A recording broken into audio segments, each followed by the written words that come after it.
Bueno, ¿cómo están todos? Teníamos para el día de hoy el trabajar con el texto de las configuraciones didácticas de Edith Lewin, el capítulo 5.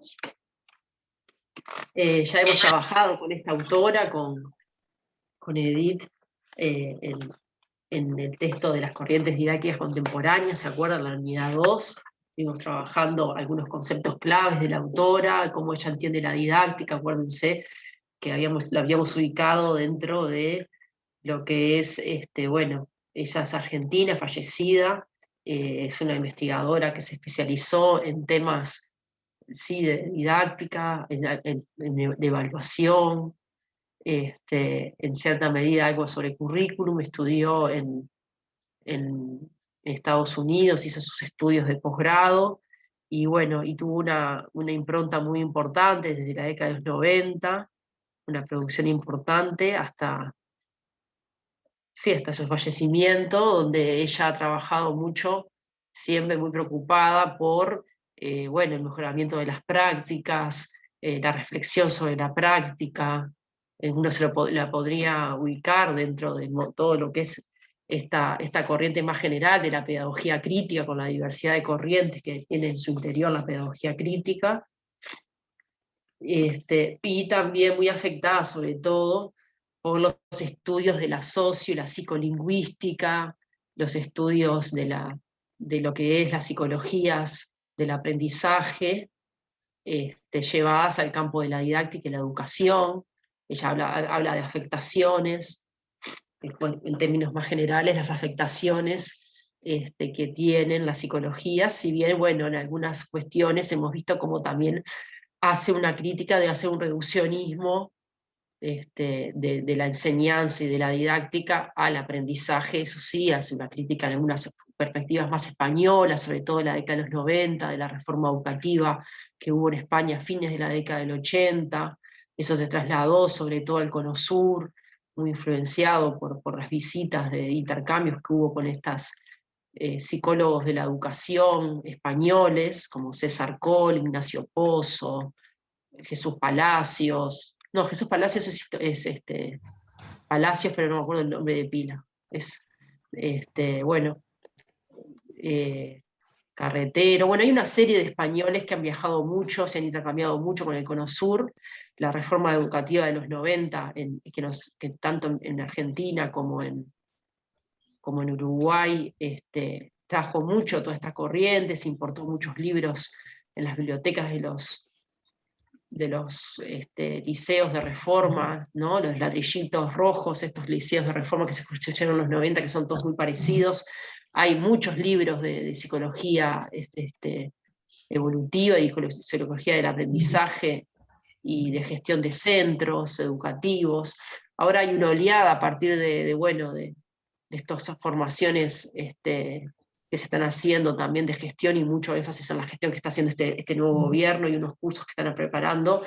Hay una nueva ola que yo habría que investigarlo un poco más, pero más centrado en el gerenciamiento, en la privatización de la educación, en el self-government y el coaching, con más tecnocrático todavía, me parece.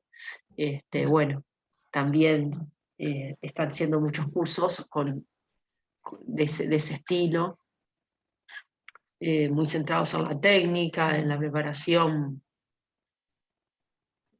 sí, de capacidades, muy centrado en la actividad, ¿no? Y bueno, evidentemente Edith Lewin ha sido crítica con todos esos movimientos más tecnocráticos, junto con Díaz Barriga, con estos autores más que hemos leído en la unidad 2. Pero acá, bueno, ¿por qué elegimos este texto y por qué, bueno, pasamos a otra unidad del programa, que es la unidad, yo si mal no recuerdo, la 3, estamos... 4. La 4, sí. Acá, vayamos a...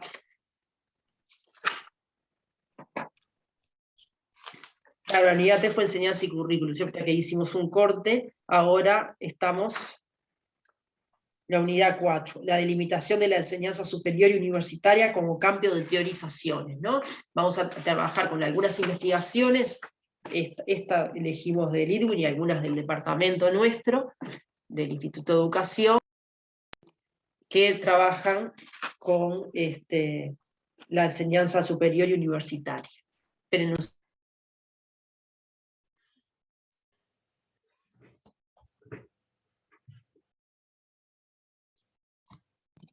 Bien, y ahí, bueno, nos pareció que esta investigación era importante, que era una investigación que había tenido mucha divulgación en la región,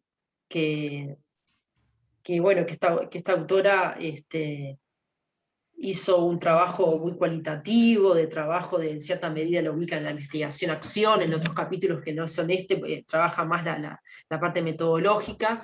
Ella justamente lo que hace para esta investigación es seleccionar en el campo de las ciencias humanas y sociales de la UBA, de la Universidad de Buenos Aires, donde ella también es investigadora y estaba trabajando en ese momento y trabajó siempre en la carrera de Ciencias de la Educación de la Facultad de Filosofía y Letras de la Universidad de Buenos Aires, y ahí daba materias, yo cursé, justo tuve la suerte de cursar con ella en la década del 90, en el año 92, un par de asignaturas con ella, evaluación de proyectos y sistemas, y bueno, ella trabajaba mucho ahí, bueno, todas estas cuestiones yo les decía, pero bueno, en esta investigación concretamente decidió, bueno, hacer una investigación sobre las aulas y qué pasaba haciendo observaciones de aula en las aulas universitarias con aquellos docentes prestigiosos, destacados, catedráticos de alto grado, que sus clases se llenaban,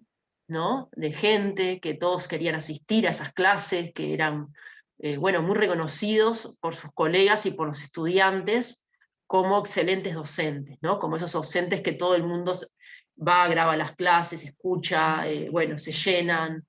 Bueno.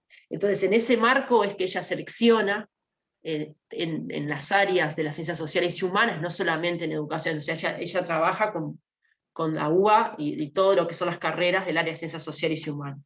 Y bueno, y ahí es que ella trabaja en una metodología justamente cualitativa de observaciones y entrevistas en profundidad, donde ella hace con su equipo, ¿no? Bueno, muchas observaciones de aula de esos docentes, pero después sus resultados los comparte, los dialoga con los propios observados, que son los docentes estos prestigiosos, y va configurando y construyendo su corpus de análisis en diálogo y de ida y vuelta con los propios docentes, ¿no? Entonces ahí por eso tiene componentes de lo que podríamos llamar investigación-acción, ¿no? Y bueno, y muchas horas de observación participante, porque justamente el observador también va muchas horas y participa prácticamente de todo el curso para que no sea un observador externo, sino justamente una observación participante, lo que tiene algunos elementos ahí también de cierta etnografía también, ¿no?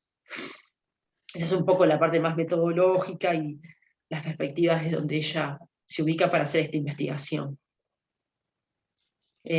Bueno, no sé si me interrumpen, ya saben, ¿no? Yo me pongo a hablar y preguntas, lo que ustedes quieran, ¿no? Estoy haciendo como una pequeña introducción más general del trabajo. Bien, estos son como... Sí. No, Sí, yo Javi. quería un datito. Este texto en práctica, en formación docente, fue como caballito de batalla. Impresionante cómo entró. Y bueno, desde, sobre todo de la Inspección Nacional, que era Nancy Salva, Inspección Nacional de Práctica. Sí. Se hacían, se miraban las clases de las estudiantes y se desgrababan, un trabajo impresionante, y tratar de descubrir ahí las configuraciones. Bien un aplicacionismo bastante cruel, porque era impresionante el trabajo que daba, no sé si rendía algo, pero bueno, se leyó un texto. Se te cortó, Fabiana, se leyó y ahí se quedó cortado. No, que el texto este capítulo se leyó mucho en formación docente, en didáctica sobre todo. No sé, en formación docente no, en didáctica de formación docente. Eso nomás. Está bueno el aporte, ¿no? Porque uno ahí ve ya más en la micro, sus sistemas, ¿no? Como bueno, en primaria, en la parte del contexto de todas las escuelas de práctica, bueno, esto caló, se ve muy fuerte, y me imagino que porque era más, esto, no sé si ustedes saben, pero las escuelas de práctica están ligadas justamente con la formación magisterial, entonces la práctica docente, el responsable del curso en el instituto magisterial es el director de la escuela de práctica, ¿no? Entonces, por las dudas que no todos conozcan cómo es el sistema. Entonces, el director de la escuela de práctica da didáctica en el instituto magisterial y desde ahí guía a los estudiantes de magisterio que van todos a esa escuela, ¿no? Donde él dirige la escuela. Entonces es muy importante bueno, esa dimensión cómo las investigaciones en definitiva impactan, ¿no? Y bueno, son investigaciones estas que tienen mucho de eso, de una vinculación, esto que decíamos, ¿no? Porque como Lidwin, su preocupación central está en el mejoramiento de las prácticas. Entonces hay una ligación ahí fuerte de querer observar esas clases y generar configuraciones que ella dice, ¿no? En reiterados lugares acá en este capítulo incluso, de que no quiere que esta serie de esas 8 conspiraciones didácticas que ella establece, esas otras 4 al borde de la didáctica, se conviertan como en ejemplos o modelos a seguir. Ella quiere salirse de ese lugar prescriptivo de que, bueno, de que todos ahora copien y bueno, que yo quiero hacer la configuración tal, tal o tal, sino que habla más bien de elementos singulares de cada docente y va construyendo, ¿no? Bueno, ahí está como hasta dónde eso después cuando otros toman, por ejemplo, el riesgo, ¿no? El riesgo de encasillar o de ubicar a los docentes en determinadas configuraciones, no sé, como cuestiones ahí como a pensar, ¿no? Y bueno, yo creo que lo central igual y el énfasis que le vamos a dar hoy a la lectura de este capítulo no es tanto en acordarnos de las 8 configuraciones didácticas y qué forma tenían, sino en el aparato teórico para fundamentar el trabajo que lo describe sobre todo en este capítulo, hasta que llega ese cuadro con las distintas configuraciones. Yo creo que hasta ahí no nos interesa tanto entrar en la secuencia progresiva no lineal y todos esos nombres que ya le va dando a ese cuadro de la página 110, acordarse de esas, no es la idea acordarse de cada una de ellas, porque es más la idea reflexionar desde todo lo anterior que antecede a esa después. No quita que otros compañeros y compañeras o vos, Fabiana, compartas algunas cuestiones más de esa experiencia que tuvieron, que puede estar bueno para enriquecer un poco la clase, ¿no? Si te acordás de algo, de algún ejemplo que quieras traer, o alguna discusión justamente del llevar a la práctica esto para primaria, ¿no? Que yo creo que es muy diferente, ¿no? No vas a comparar a un catedrático, a una clase masiva de una cantidad de estudiantes, o sea, el contexto de la Universidad de Buenos Aires, con clases enormes, a llevar eso a una clase en una escuela, ¿no? Me parece que es tal el salto que yo no sé si estas configuraciones en ciertas medidas se podrían llevar bueno, eso será Fabiana que nos cuente, ¿no? Porque hay un salto muy grande entre la educación universitaria y la enseñanza universitaria y lo que es, bueno, la enseñanza en la escuela primaria, ¿no? Desde el sentido de la enseñanza, el tipo de transmisión de conocimientos, el nivel bueno, es tan diferente que ahí, no sé. Y eso, y además que era eso, eran clases generalmente muy masivas, de que se le llenaban, como es la Universidad de Buenos Aires, que es una universidad muy masiva, lo que sería acá tenemos también muchas experiencias porque también tenemos una universidad muy masiva en algunas facultades. Y allá en Buenos Aires, bueno, son muy masivas los teóricos de estos catedráticos, que son generalmente quedan los teóricos, no están en los prácticos. No, lamentablemente, digo, en general se toman las cosas tipo modelos y fuera de contexto, no importa que fuera la universidad y primaria, había que buscar las configuraciones y algunas cosas se pueden sacar, pero en general se toman así las cosas, es uno de los problemas que tiene primaria. magisterio es que toma las cosas un poco irreflexivamente y había voces que se quejaban, que criticaban, pero generalmente minorías muy, muy críticas que decían, esto es de universidad, que lo vamos a estar aplicando en primaria, pero bueno, se aplicó.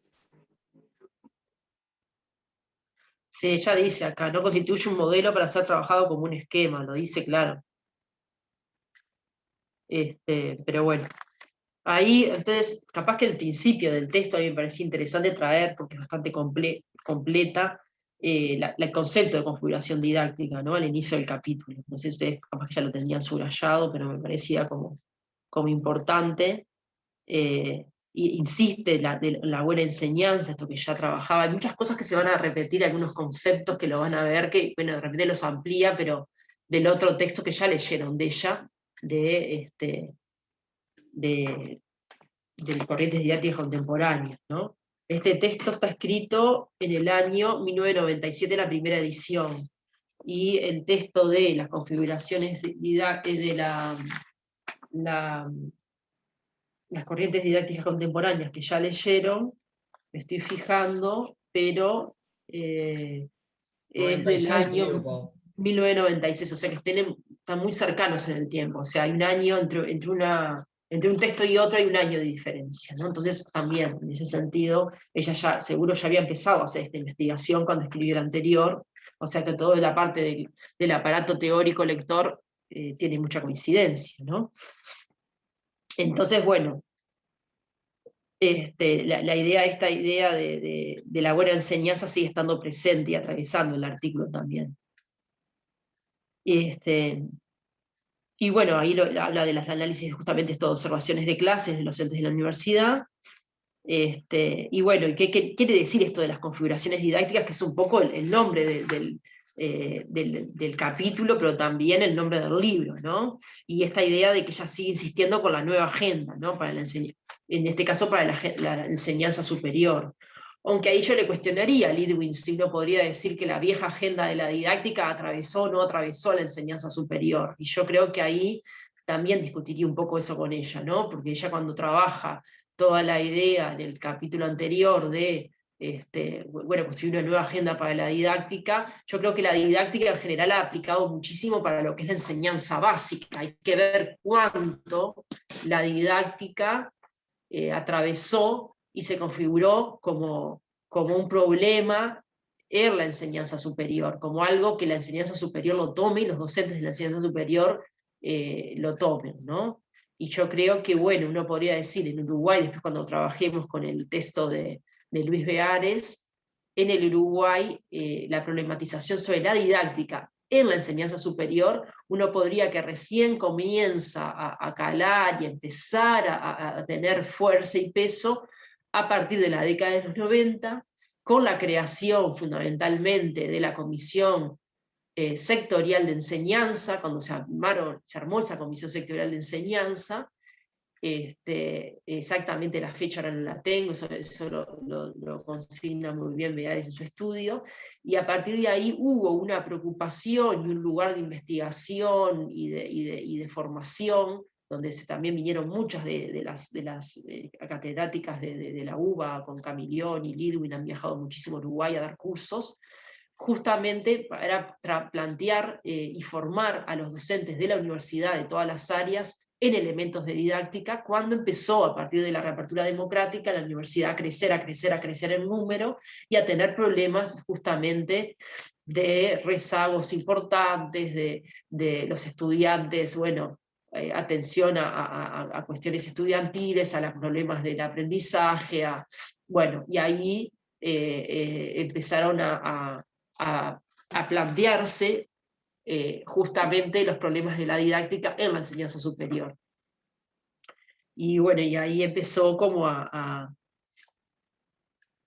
sí, hacer una reflexión, y bueno, hasta que se creó después, en la primera década del siglo XXI, la maestría en enseñanza universitaria. Hoy en día hay una maestría creada en conjunto entre la Comisión Sectorial de Enseñanza y los servicios del área social de la universidad, que tiene sede y foco en las delegaciones de la Facultad de Humanidades, ¿no?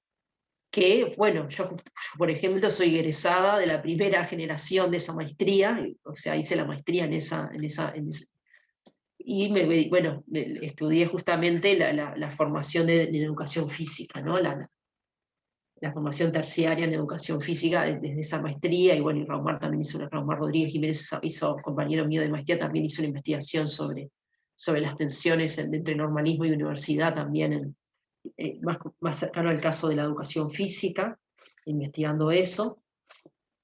Y bueno, y ahí se configuró una línea de investigación en el Instituto de Educación de la Facultad, el Departamento de Ciencia y Aprendizaje, bueno, coordinada por Luis Beares, donde se unieron todos los maestrandos que tutoreaba el instituto sobre de esta maestría, y ahí se fue configurando como, bueno, alguna producción de conocimiento sobre la temática, que eso un poco lo vamos a trabajar la próxima clase, esos textos de Beares y ahí, bueno, empezó a ser un problema cada vez más claro y empezaron a haber investigaciones específicas sobre justamente la cuestión de la didáctica, o bueno, en el caso de nuestro instituto, la cuestión de la teoría de la enseñanza en la enseñanza superior. ¿Qué pasa con ello? ¿Qué es lo que se tematiza?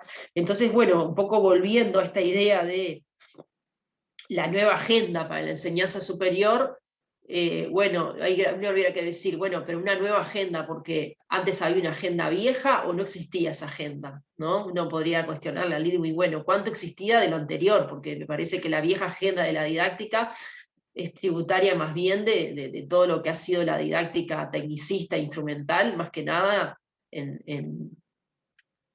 aplicó mucho más fuerte a la enseñanza básica, ¿no? No tanto a la enseñanza superior. No hay una tematización sobre la didáctica de la enseñanza superior que haya atravesado mucho la enseñanza superior anteriormente, ¿no? O habría que ver hasta dónde, ¿no? Y en qué países y cómo, bueno, habría que ver un poco ahí, hacer como un análisis. Pero bueno, un poco para dejarlo ahí como pregunta, o por lo menos eh, para plantearlo, ¿no? Y bien, entonces, bueno, ¿qué entiende por configuración didáctica? Ahí sí vamos a la primer canilla del capítulo, en la página 97, donde dice: configuraciones didácticas es la manera particular que despliega el docente para favorecer los procesos de construcción del conocimiento. Entonces ahí lo primero que se destaca acá es una manera particular, o sea, algo singular de un docente, algo específico, ¿no? Y bueno, y el objetivo de la configuración didáctica vuelve a poner el acento, que es muy característico de ella, los procesos de construcción del conocimiento.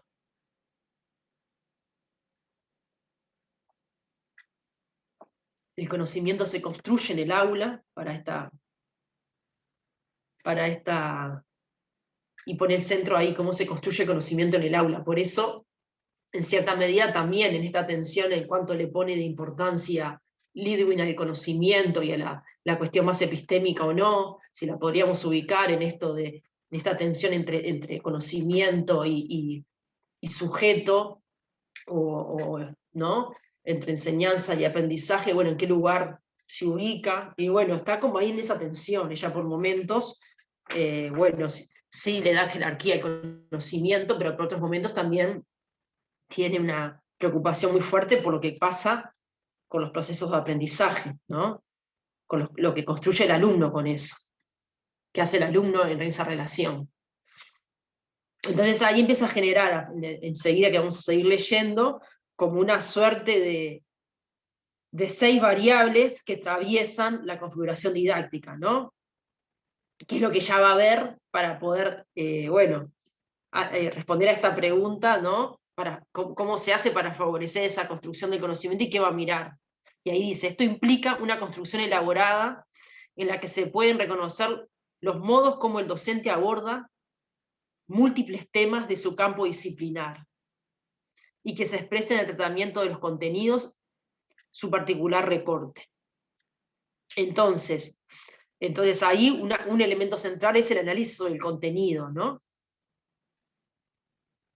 que eso también, en cierta medida, uno podría decir, bueno, ¿por qué llamarle contenido a eso? La palabra contenido, ¿de dónde viene? ¿No? Empezar eso, ¿no? Uno empieza como a desmenuzar las palabras, y ¿por qué le llama tratamiento de los contenidos y no del conocimiento? Bueno, y ahí preguntas, ¿no? Porque eso también me acuerdo que lo hemos discutido bastante en nuestra línea de investigación, y la palabra contenido es más tributaria de la enseñanza básica, es algo que parece mucho más ligado a un vocabulario de la enseñanza básica, y bueno, y esta hipótesis de Luis, que es bastante crítico en cuanto a, bueno, cómo los didactas y las didácticas que eran más pensadas para, y son tributarias de la enseñanza básica. Cuando digo enseñanza básica me estoy refiriendo desde preescolar hasta bachillerato, todo lo que cubre el sistema educativo, ¿no? Formal previo a lo que es la enseñanza universitaria o terciaria o superior, ¿no? Entonces todo lo que es esa enseñanza básica, que es la enseñanza, ¿no? Los 12 años de educación obligatoria, bueno, la palabra contenido viene muy desde ese lugar, y en la universidad, bueno, esa palabra no era algo que se trabaje o que estuviera ni siquiera cuando se planifica el programa de las unidades curriculares, algo que esté. La palabra contenido no es algo no es algo más propio de... Ella igual acá lo usa, ¿no? Bueno, como cuestiones ahí como a ir poniendo, ¿no? Entonces, bueno, esta idea del particular recorte que hace el docente, sobre todo en una enseñanza universitaria, que hay bastante libertad de cátedra y los programas los hace cada docente, a diferencia de la enseñanza básica, que el programa está dado por el Estado, está reglamentado, y el único programa para cada... Bueno, acá hay una diferencia abismal, y yo creo que este particular recorte tiene mucho más sentido, mucha más jerarquía que una enseñanza básica, ¿no? El particular recorte que hace el docente, porque tiene una libertad de cátedra mayor y una selección para el armado hasta el propio programa que le va a dictar para el curso. Cuando dijiste la hipótesis de Luis, ¿te referías a esto de que la palabra contenido se usa más en enseñanza básica? Ah, está.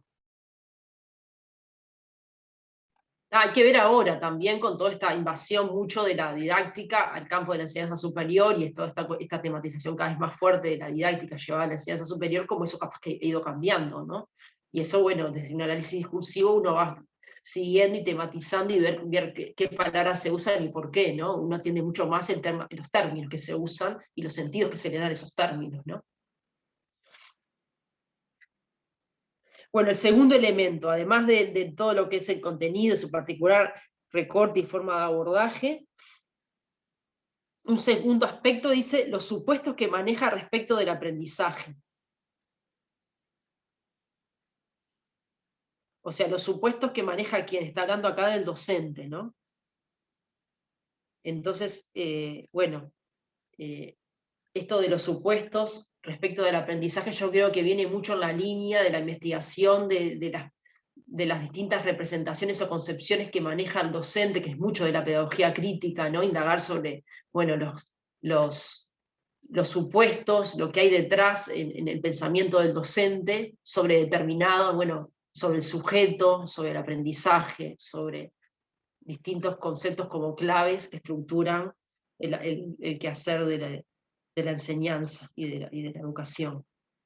Hay muchas investigaciones que fueron por ahí, ¿no? A cómo la manera, las concepciones que tiene un docente, porque el supuesto que hay detrás en estas investigaciones es que, bueno, la manera de pensar, las concepciones del docente, estructuran después su enseñanza. Entonces, indagar sobre esos supuestos da luz para entender por qué un docente enseña de determinada manera o su postura frente al aprendizaje.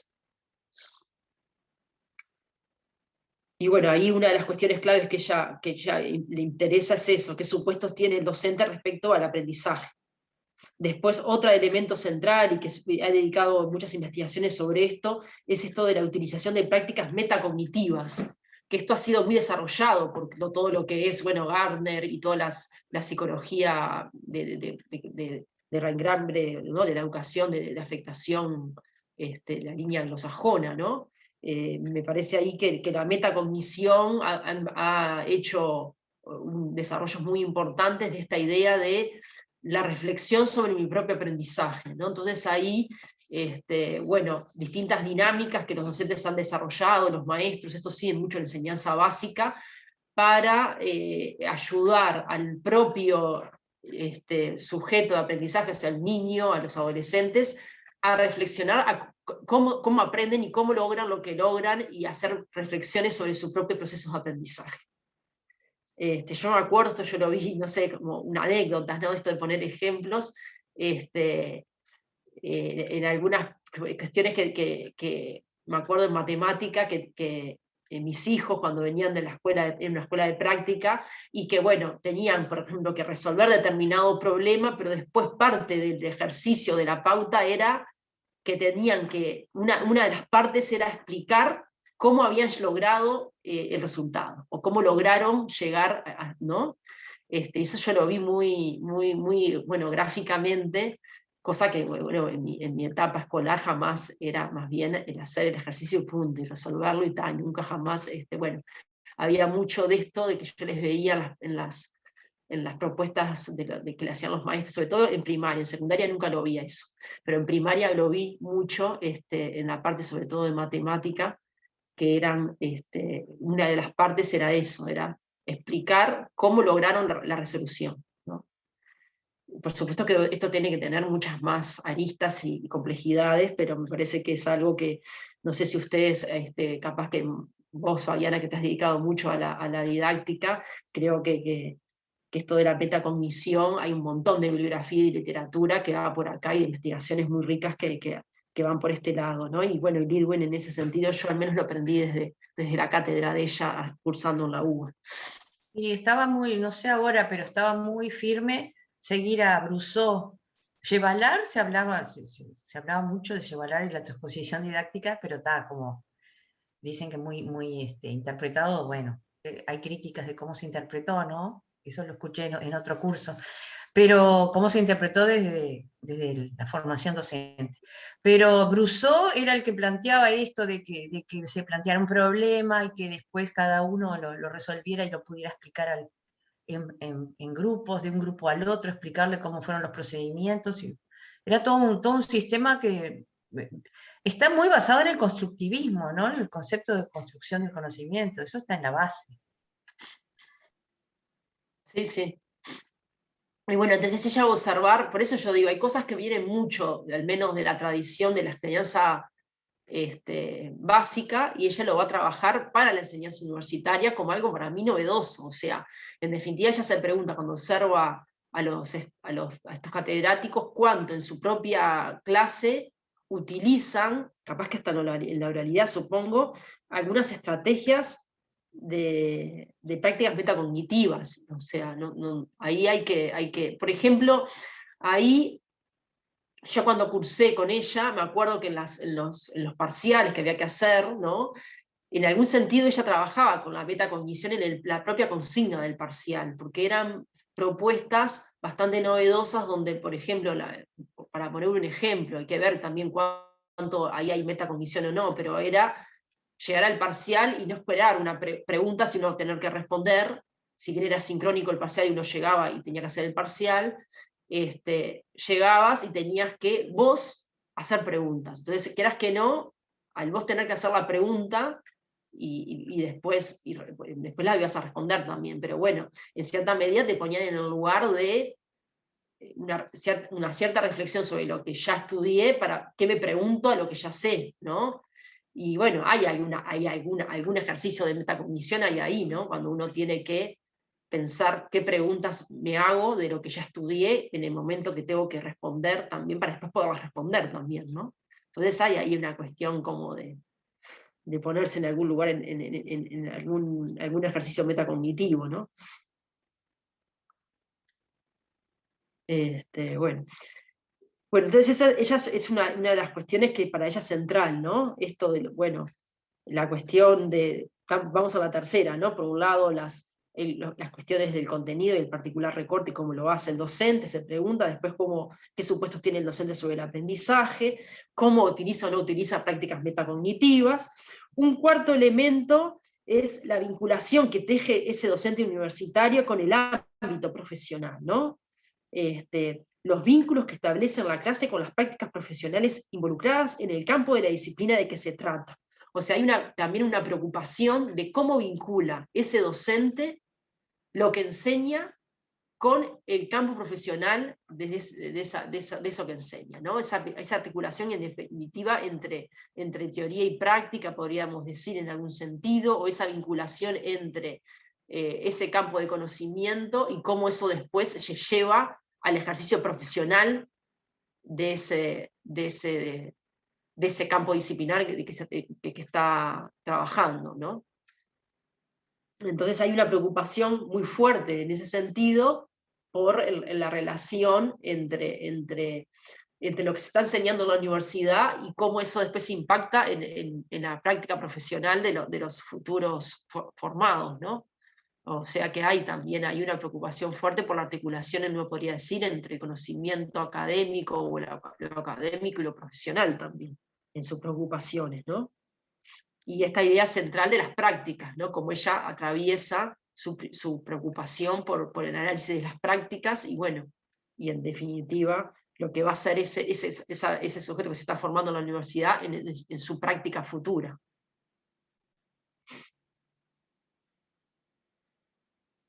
Después el quinto aspecto es justamente que es una cosa muy fuerte en ella, que son los estilos de negociación de los significados en el aula, y ahí toda la afectación y el aparato lector, que ella trabaja para eso, con la psico y la sociolingüística, ¿no? Que han trabajado muchísimo esto. Bueno, cómo se negocian, cómo se da la comunicación en el aula, cómo se dan las tomas de palabra, cómo el docente, esto que hablábamos, ¿se acuerdan del otro texto de la clase pasada, no, el último texto que trabajamos de Lidwin, el anterior, en esta idea de, bueno, cuánto o no puede el docente suspender sus propios, ¿no?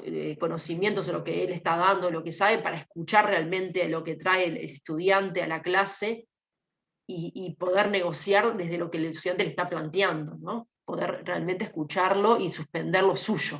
Y eso, ¿se acuerdan que Lewin decía, bueno, cuando más sabe un docente, más puede hacer esto de suspender su enseñanza y lo que tenía preparado para, a partir de lo que el otro le plantea, enganchar con lo que venía y, bueno, y establecer un puente de comunicación real.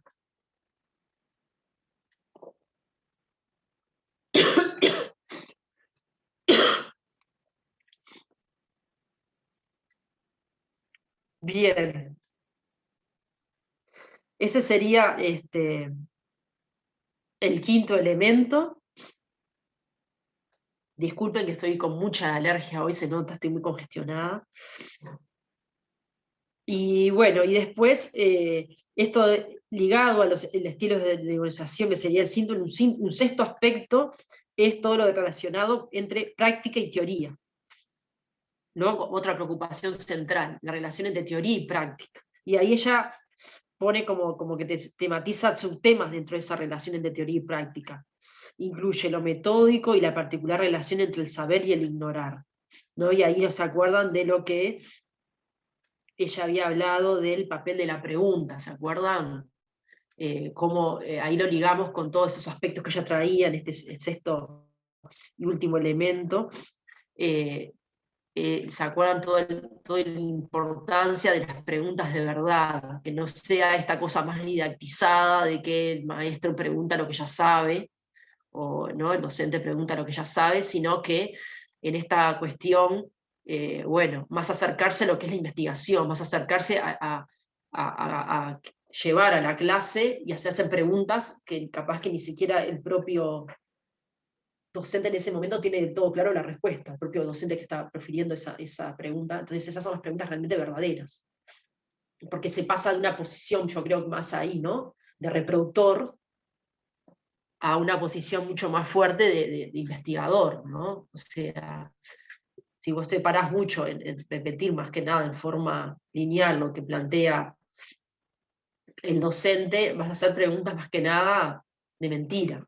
O sea, ya tenés las respuestas. Sin embargo, si te pones en una clase, también te das la libertad, o en realidad porque ya tenés esa práctica muy metida, ¿no? La enseñanza universitaria, el docente es un investigador catedrático que ya ella observó que son los máximos grados, o sea, están acostumbrados todo el tiempo a producir conocimiento y a hacerse preguntas de verdad. Entonces eso después, quieras que no, se lleva, ese ejercicio constante se lleva a la propia clase. Y ahí se da esa articulación entre investigación y enseñanza, en cierta medida, ¿no? Entonces, esto de la relación entre el saber y el ignorar, ¿se acuerdan que en este análisis que hacíamos un poco también en esto de llevar un poco las preguntas, un poco del aparato de investigación de Beares y Bordoli y poderlos en cierta medida tocar o ver cómo se vinculan con el aparato lector de Lidwin? Decíamos, bueno, acá se puede decir que hay un aspecto acá, en una preocupación epistemológica en cierta medida que tiene Lidwin, por la cuestión entre el saber y el ignorar, y donde justamente hay algo de esto de la relación saber-conocimiento que se podría llegar a tocar. Evidentemente Lidwin no viene desde una afectación del psicoanálisis, pero en esta preocupación entre el saber y el ignorar hay algo del orden de, porque el ignorar es parte de la falta saber en términos psicoanalíticos, evidentemente. No lo expresa en ese sentido, pero uno puede decir, bueno, acá se puede llegar a tocar en algo. Las perspectivas bien diferentes, ¿no? Teóricas de uno y otra perspectiva.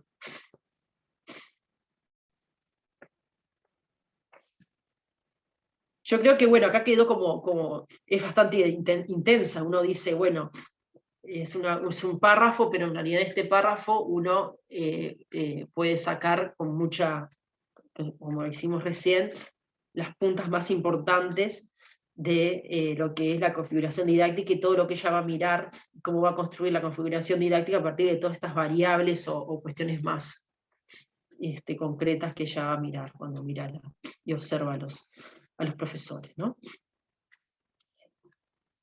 Y bueno, y después sigue insistiendo sobre la comprensión de los alumnos como una importancia. Ahí se acuerdan todo lo que ella habla de la enseñanza comprensiva de David Perkins, ¿no? Como un aparato lector importante, ¿no? Entonces también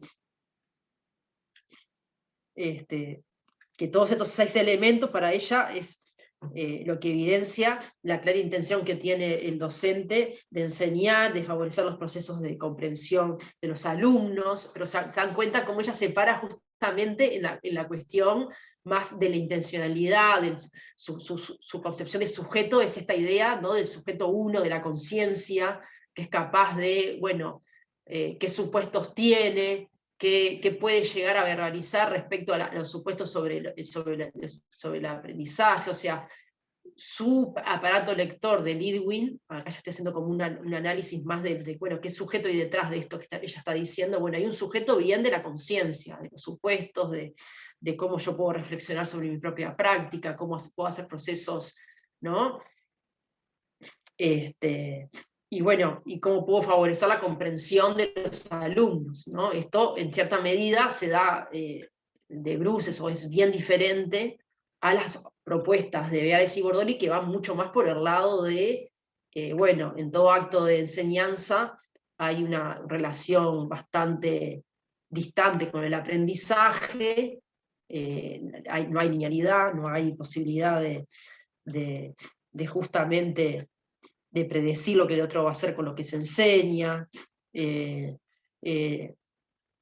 Bueno, y esta idea de fuerte que ya dice de favorecer la comprensión de los alumnos, el psicoanálisis va por otro lado, ¿no? Va por decir, bueno, no hay una relación directa entre enseñanza y aprendizaje, va a marcar mucho más desde otro lugar al sujeto más del inconsciente, no va a estar atravesado el acto de enseñanza por esto del inconsciente, entonces por lo tanto ahí hay muchas menos seguridades en definitiva, ¿no? Muchas menos seguridades de lo que transmite acá Lidwin en cierta medida.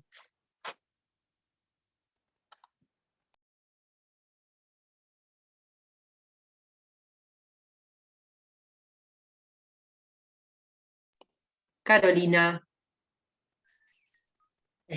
No, que da la sensación cuando lees el texto que ella plantea que el proceso de aprendizaje de los alumnos dependiera del docente, ¿no? Como que, bueno, está en el docente hacer o configurar de tal manera los contenidos que se va a dar para que el docente, para que el alumno los aprenda. Es como que, no sé, deja de lado un montón de teorías, como vos decías, de psicoanálisis del sujeto, que bueno, que todas esas teorías del sujeto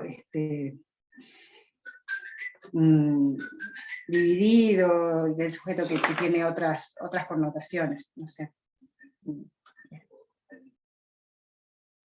Sí, me parece re interesante esto que traes, Carolina, porque es tal cual, ¿no? Como que la apuesta de ella es esa, es una apuesta firme y está convencida y quiere hacer todos los esfuerzos para, bueno, lograr, en definitiva, el mejoramiento de la enseñanza a través de que el maestro pueda, o el docente, o ¿no? Garantizar o asegurarse mucho más de asegurar procesos comprensivos por parte de los alumnos, ¿no? Como que esa apuesta es muy firme, muy, muy fuerte, muy legítima también me podría decir, ¿no? Y uno podría decir, bueno, sí, pero el psicoanálisis no te da ninguna herramienta para mejorar tus prácticas, en definitiva. ¿Qué te está diciendo? Que nunca puedes garantizar que el otro aprenda, que hay una cuestión mucho más... Entonces, es mucho más escéptico, uno podría decir, bueno, es como, ¿no? Es como que te deja a la deriva, ¿no? Te deja en un lugar, no sé, uno podría hacer ese tipo de reflexiones que son muy genuinas también. Entonces, no sé, como que son cuestiones ahí, tensiones. Sí, la investigación del libro en términos psicoanalíticos, se para bien en el imaginario y en la posibilidad del docente y de poder construir algo mejor, ¿no? Es como muy optimista en cierta medida, ¿no? En términos más generales, ¿no? Es como hay un optimismo fuerte de que el docente que va a poder transformar sus prácticas, que va a poder mejorar el aprendizaje del otro, de ahí que hay un compromiso fuerte de parte del docente y el psicoanálisis parecería que te deja en un lugar tan inseguro, porque no sabes lo que el otro, no se puede controlar lo que el otro hace con lo que uno enseña, no se sabe hasta dónde llega lo que uno enseña. Es tan fuerte en ese sentido que, bueno, te deja en un lugar mucho más, bueno, en cierta medida de la imposibilidad, de la transmisión, de imposibilidad de gobernar totalmente al otro, de la imposibilidad de... entonces eso te genera en cierta medida ¿no? Pero, no sé, dialoguemos, pero me parece que son como dos miradas bien opuestas, pero a su vez me parece que, bueno, no sé si esto que digo, pero capaz que, bueno, es importante lo del psicoanálisis para no creerte que podés justamente dominar totalmente al otro, que es terrible también, ¿no? Qué feo sería si uno pudiera controlar plenamente lo que el otro puede llegar a hacer o no hacer con lo que uno enseña y bueno, me parece que ahí hay también esto del no saber, de esto abierto, que también es muy atrapante desde el punto de vista también teórico y desde el punto de vista ético, ¿no? El poder, bueno, hay un margen ahí de imposibilidad y de dejar de soltar, en cierta medida soltar, que el psicoanálisis lo pone tanto para uno como para, ¿no? Pero también, bueno, todos los elementos muy ricos para el mejoramiento de las prácticas que dan estas perspectivas, ¿no? El tema, bueno, es si me creo que realmente, o sea, si no le pongo un poco de psicoanálisis, o por lo menos no trabajo también con esas otras, no creerme no creérmela, que todo esto es la garantía, o no sé, me parece que ahí también. Estoy reflexionando en voz alta, por favor, no sé. Sí, yo creo que por eso Beares no entró en formación docente. Y sí entró Litwin, porque claro, si estás en el campo, en el territorio, y te dicen es imposible, la falta, todo, te decís, bueno, me voy para mi casa. En cambio, si te dicen, bueno, mirá, si haces buenas preguntas, si planteas problemas, si escuchás, que papá, te dan unas pistas. Porque hay que ver, uno con la experiencia aprende, pero mientras tanto, cuando te largan a la cancha, alguna herramienta, algún modelito, después lo rompes. Es como una receta que después cocinás por tu propia cuenta, ¿no?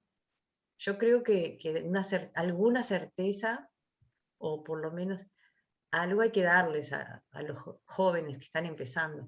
Pero sí el psicoanálisis mata el famoso, ¿cómo se dice? La omnipotencia del docente, ¿no? Que es tremenda. Y va entrando con los años y no lo sacás de ahí a mucha gente, ¿no? De que yo lo enseñé, esto tiene que haberse aprendido, y te la crees. Porque los mismos maestros cuando pasan de clase dicen, ahora me doy cuenta que yo enseñé esto y no se lo acuerdan. Pero antes no te... Si tú no pasás con tu clase, tú decís, pero ¿cómo? Yo enseñé esto, ¿cómo no lo saben los chiquilines? Das por sentado que si lo diste, lo aprendieron. Es muy humano también, ¿no?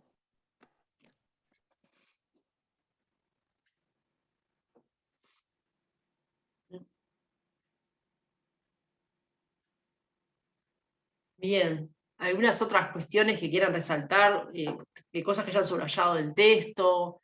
Yo tengo cosas, un montón para seguir hablando sobre el texto, pero capaz que ustedes también está bueno que si lo leyeron y marcaron cosas que traigan, que lean párrafos, que tratar de hacer también una lectura más comentada entre todos, ¿no?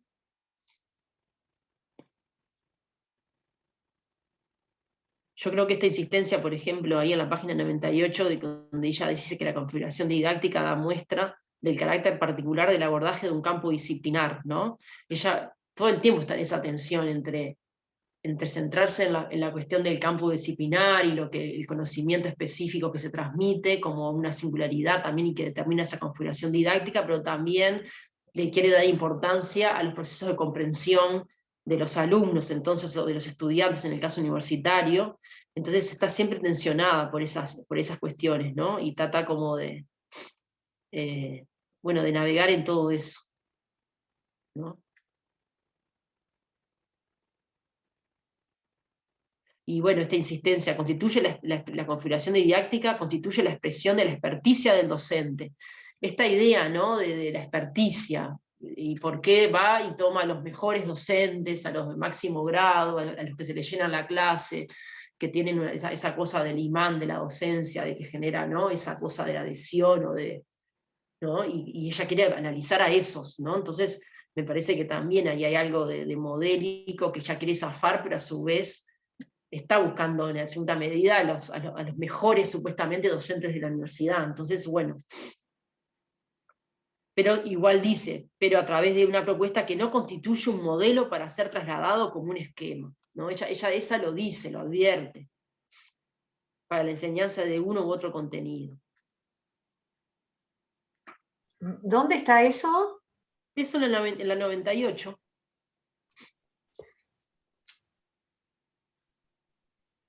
El final del segundo párrafo, Paul. Sí, lo vi, modelo. Sí, y en la 99 como que asegura que se llega a lograr esa configuración. A ver, lee la parte esa. Nuestras observaciones también nos han permitido reconocer que algunos constructos, cuando persisten a lo largo de toda la clase, la tiñen por completo y generan una buena configuración didáctica. O sea, en su investigación, que ella dice, analiza las prácticas y crea esos constructos interpretativos, identifica qué es lo que genera que los alumnos puedan aprender, ¿no? Sí, y eso, ¿no? A mí por momentos me choca un poco que hable de buena configuración didáctica. No sé a ustedes si les pasa, pero por momentos a mí como que me parece que es muy... Si bien no quiere ir hacia ese lugar, es un poco prescriptivo. Porque entonces hay buenas configuraciones didácticas, hay malas configuraciones didácticas, no sé.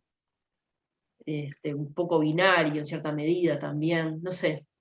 Me resulta un poco binario también por momentos. Bueno, a nivel de primario se lleva mucho a lo básico, ¿no? Hay ciertas normas que hay que cumplir desde lo didáctico, y eso es también muy prescriptivo. Sí. Y no hay esto Y vos- binario, ¿no? Bueno o malo. ¿Por qué? Están así el corte, uno podría decir, en una clase uno podría tener elementos, bueno, sí, que en un momento que se logró un poco más, un poco menos, o que es tanta la diversidad de estudiantes también que uno, en términos de qué dice bueno o mal, no sé, como complejizar un poco más, por momentos me parece que se pone muy en términos dicotómicos, vieron algunas cuestiones, pero bueno. Importante es comprenderla y entenderla, ¿no? Antes de la crítica también tener cuidado. Un poco antes yo marqué como algo Sí, epistémico en la 99, pero arriba. sí, a ver.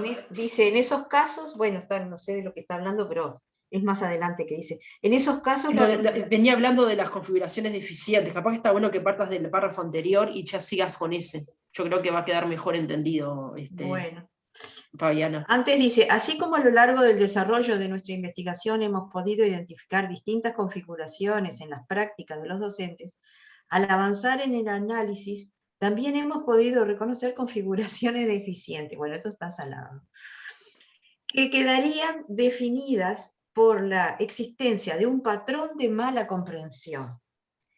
En esos casos, la recurrencia a algunas formas de tratamiento del contenido en las que se suspende la construcción social del significado, con justificaciones contradictorias con la estructura sintáctica disciplinar, esto es, justificaciones superficiales y no de nivel epistemológico, aludiendo a la complejidad del tema, redunda en un patrón de malentendimiento que atenta contra la comprensión genuina. No, lo que quería resaltar es que está hablando ya en lo epistemológico. Bueno, tú lo habías dicho recién, pero yo no lo había visto. Como que estaría diciendo un poco lo de Beares, ¿no? Que dar cierto aspecto de lo epistemológico profundo, del saber. Cuando se Sí, yo trata no de sé ahí saber... tanto si es el saber. A mí me parece que acá ya lo que está poniendo sobre la mesa es cómo hay de repente configuraciones deficientes que van muy por el lado de patrones de malentendimiento y buenas configuraciones o configuraciones didácticas, sí, buenas, o por eso yo lo digo medio dicotómico, que apuntan al revés, a generar patrones de buen entendimiento, ¿no? Entonces ella por eso me parece que la comprensión, la buena comprensión, la mala comprensión, esta cuestión de Perkins, la estructura mucho su trabajo, ¿no? Y bueno, evidentemente siempre lo trabaja y lo liga con el nivel epistemológico que ya le da, que es, bueno, cuando el docente lo que hace cuando explica, lo articula con el campo disciplinar que está trabajando, ¿no? Entonces, pero bueno, siempre está en esa tensión entre lo que el campo epistemológico y después cuando va al sujeto que aprende y tiene mala comprensión o buena comprensión. O sea, se manejan los dos. Yo creo que está siempre en dos aguas y en una tensión que ya no logra resolver del todo. No sé, me parece a mí. Y en cierta medida estas oraciones que leíste vuelven a esta idea, para mí, en cierta medida dicotómica, ¿no? Mala comprensión, buena comprensión, y yo le preguntaría, ¿pero esto es homogéneo? ¿Esto se da así en todos? O sea, no sé, ¿se da realmente esto en forma homogénea hacia todos cuando uno, no sé, son preguntas que me hago también. Si es posible esto como homogeneizarlo en una clase, bueno, yo para todos digo algo y para todos genero mala comprensión o para todos, no sé, me queda la duda, si están así. Pero más adelante sigue, que yo lo sigo relacionando, no sé, con la transposición didáctica. Bueno, algunas cosas que dicen son muy elementales, ¿no? Cuando le decís, esto es muy difícil, ahora no lo vamos a analizar. Bueno, eso está, sabemos que eso es medio grosero, es decir, esto es muy difícil, en este momento, lo dice por ahí, Sí. que no se le brinda la respuesta porque es muy compleja. O si no, se usa una clasificación pasada de moda, desactualizada, porque hay muchos estudios. Esas dos son muy obvias, pero después dice, estas justificaciones que optan por simplificar el abordaje de los contenidos, aduciendo su complejidad, generan problemas de comprensión. Existiría en estos casos, desde la propuesta didáctica, un intento de reducir la complejidad del objeto de estudio, simplificándolo.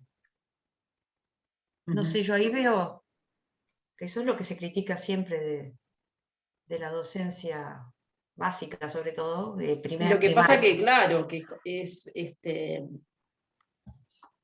el pasaje de un saber a otro campo de enseñanza siempre vas en cierta medida, estos procesos de simplificación, de fragmentación, todas estas cuestiones que después estudian otros de red, o no sé, otros que siguen también en cierta medida ligados a la cuestión de Yevalar, es cierto, no siempre va a haber, siempre que transponés, cambiás, primera cosa, nunca va a ser, ¿no? Siempre estamos transponiendo, eso es el orden estructural. La transposición siempre se va a dar. Entonces hay cambio, nunca vamos a dar tal cual, ¿no? Evidente.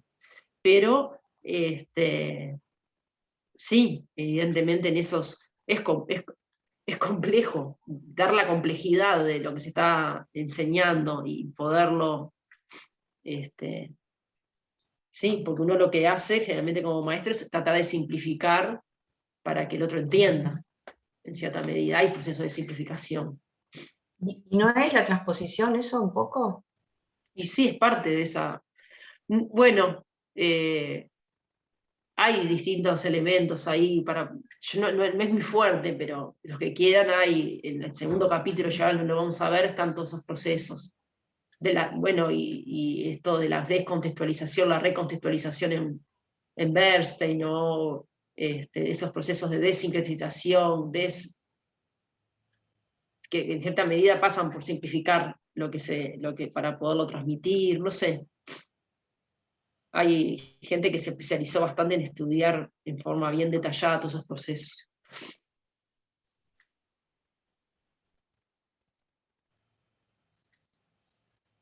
Bueno, ¿qué más subrayaron?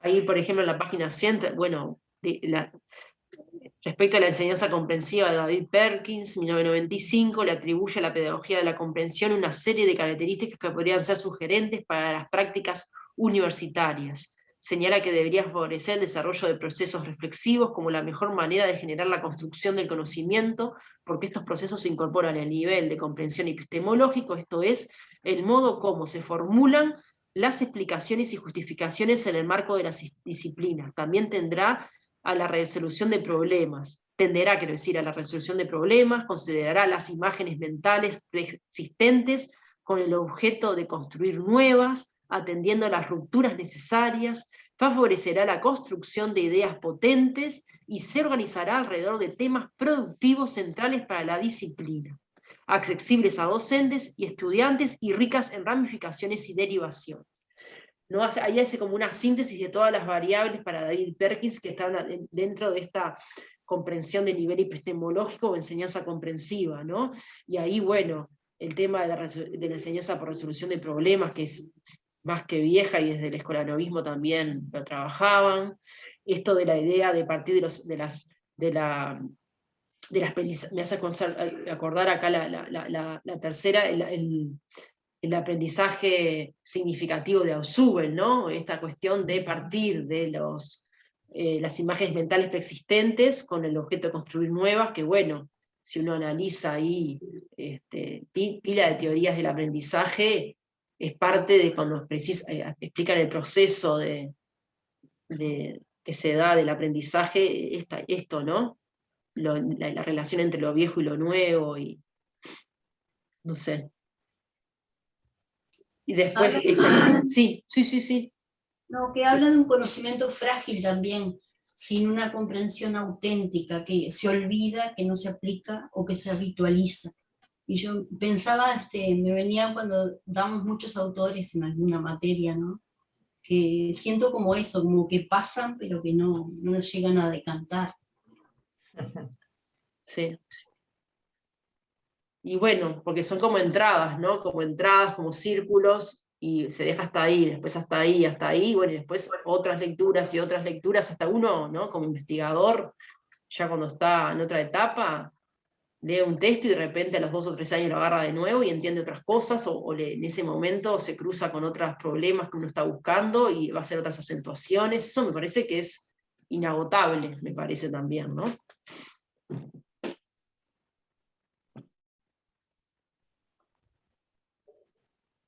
Esta idea de los patrones de mal entendimiento también, ¿no? O malas comprensiones, que insiste mucho, ¿no? Que se identifica todo el trabajo con los errores, desde dónde se trabaja el error, cómo favorecer, que es mucho también de la psicología y todo el aparato lector de las psicologías del aprendizaje, ¿no? Yo creo que todo el tiempo cuando ella trabaja con las categorías, está todo el tiempo centrándose más en las categorías que vienen de las cuestiones del aprendizaje. Al menos eso es lo que más por más que hace el esfuerzo de ponerlo en términos epistemológicos y bueno, de la importancia de saber de ese campo disciplinar, pero después el centro está en el lugar del aprendizaje, ¿no? No sé, eso me parece. Y esto del mal entendimiento, el buen entendimiento, la buena configuración de didáctica, las malas, no sé, también, todo el tiempo. Por este motivo, las buenas propuestas de enseñanza implican tratamientos metodológicos que superen en el marco de cada disciplina los patrones de mal entendimiento, esto es, malas comprensiones en el marco particular de cada campo disciplinar.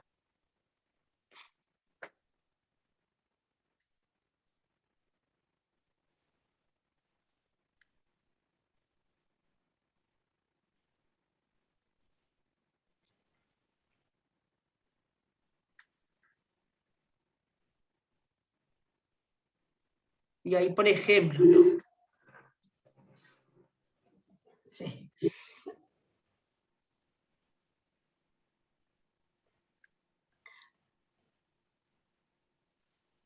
Lo bueno que dice que, me causa gracia,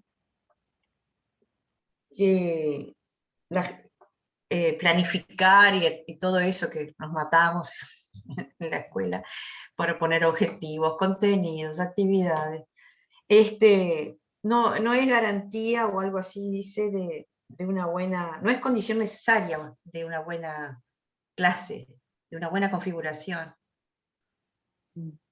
En cada una de las buenas clases, en la página 101, al final del primer párrafo, dice, en cada una de las buenas clases que identificamos como expresión de altos niveles de experticia, ninguno de los docentes recurrió a la agenda clásica como base para organizar.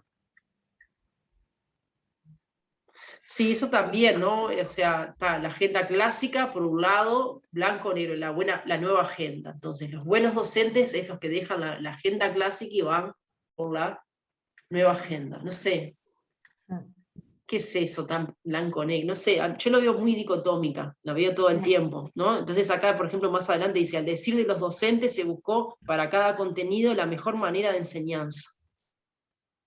¿Existe una mejor manera o múltiples maneras? Yo ahí, por la multiplicidad y salir de los binarismos, me parece que es hay algo que las ciencias sociales y humanas en el siglo XXI y todo el tiempo, en trabajos de las múltiples, es mostrar la complejidad y la diversidad de maneras y no presentar las cosas en términos dicotómicos, ¿no?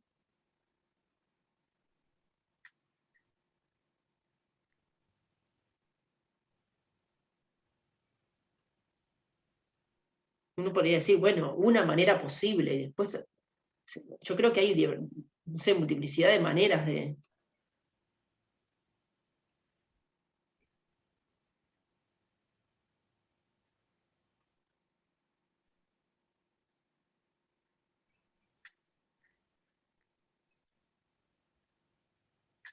Después se insiste sobre los procesos cognitivos del alumno al final de esa página, la 101, dice la importancia del estudio de los procesos cognitivos por parte de los alumnos, los procesos metacognitivos, esto es la reflexión acerca de cómo aprendemos y la interdependencia de ambos.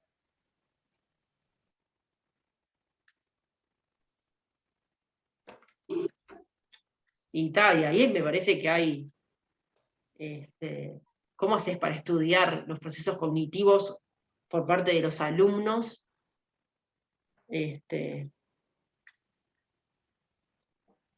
Hay algo que se suspende, hay que ni sabés cómo haces el clic, que es una incógnita. Hay algo que no, o sea, no sé, claro, estoy muy tratando de tensionando, ¿no? Estoy de abogada del diablo un poco también haciendo acá, ¿no? Porque son, bueno, teorías bien diferentes, ¿no? La del aprendizaje y la del psicoanálisis.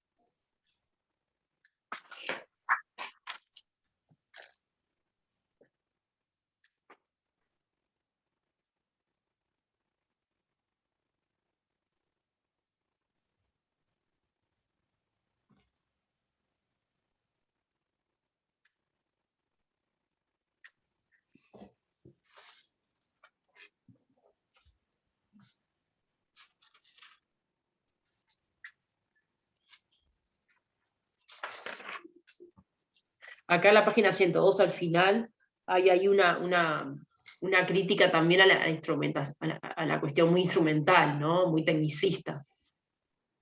O sea, en esto de, bueno, de valorar y ubicar a Lidwin, me parece que es importante. Ella reivindica todo el tiempo ese lugar del conocimiento y del saber disciplinar y académico, dice. Dice así, la 102 al final en el último párrafo, al inicio del párrafo. Dice, la preocupación por enseñar recupera el lugar jerarquizado del contenido académico en las aulas de la universidad, que pareciera haberse desdibujado a partir de algunas corrientes que se han ocupado de las estrategias y las metodologías como si fuera posible separarlas de su relación con los contenidos. Bien, acá está, bueno, tratando de poner en relación, ¿no? el método, la estrategia de enseñanza con lo que se transmite, ¿no? El qué y el cómo como unidos, ¿no?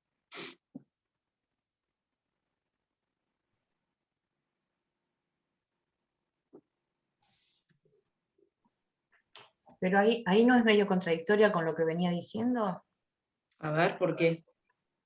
Y si hay una buena enseñanza y hay una buena forma de plantear preguntas, etcétera, ¿estás criticando la metodología? Claro. No, pero se separa, porque ella está todo el tiempo haciendo ese esfuerzo de unir lo epistemológico con el aprendizaje también, o sea, mirar los procesos cognitivos, mirar el alumno, pero a su vez nunca descuidar la relación de lo que se enseña y la jerarquización de la transmisión del docente de su campo disciplinar y la importancia de eso. Entonces, bueno, la manera de enseñar, la estrategia metodológica nunca puede estar separada del que se enseña y del campo disciplinar específico. O sea, ella todo eso todo el tiempo lo trata de cuidar.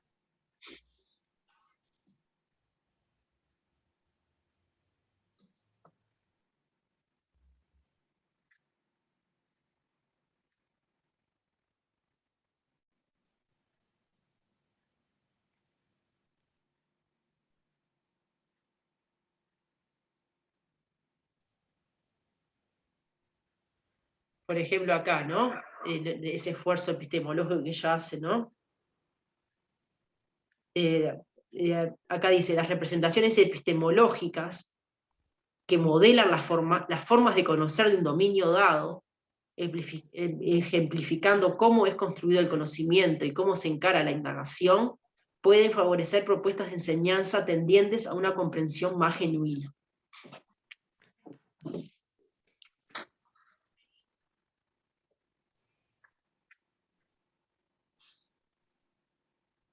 Eso es lo que es mi pregunta, ¿no? ¿Por qué? A veces puede ser más complejo también, o sea, ¿por qué un docente que está muy parado, sí, en su campo de conocimiento y cómo la cuestión epistemológica, y ¿por qué asegurás vos que eso te va siempre a parar en un lugar de comprensión más genuina por parte del alumno? Puede o no, puede ser tan complejo que al final el alumno queda más perdido todavía. O sea, hay una relación tan directa entre la experticia y de investigación y de la complejidad de ese docente sobre ese conocimiento, y que eso lo haga un docente que cuando va a enseñar el alumno comprenda mejor. Yo lo pondría mucho más en duda, no sé. Y que sea más genuina esa comprensión. ¿Por qué? ¿Cómo lo puedes asegurar?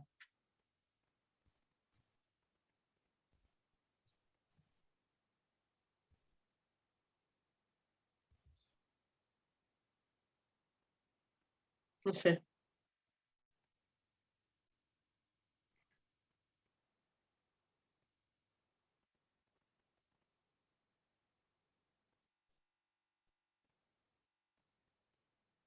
Pero capaz que, no sé, capaz que alguno de ustedes está de acuerdo. Miren que esto es más bien para discutir, o sea.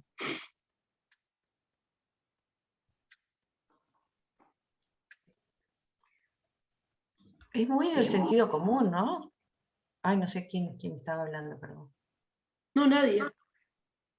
Digo, se dice mucho que el que no sabe nada, que va a enseñar, y a veces es lo mismo que con las madres. Por más cursos que hagas, a veces una buena madre tiene, intuitivamente es buena madre, no sé. Pero es muy del sentido común decir, cuanto más sabes, mejor vas a enseñar.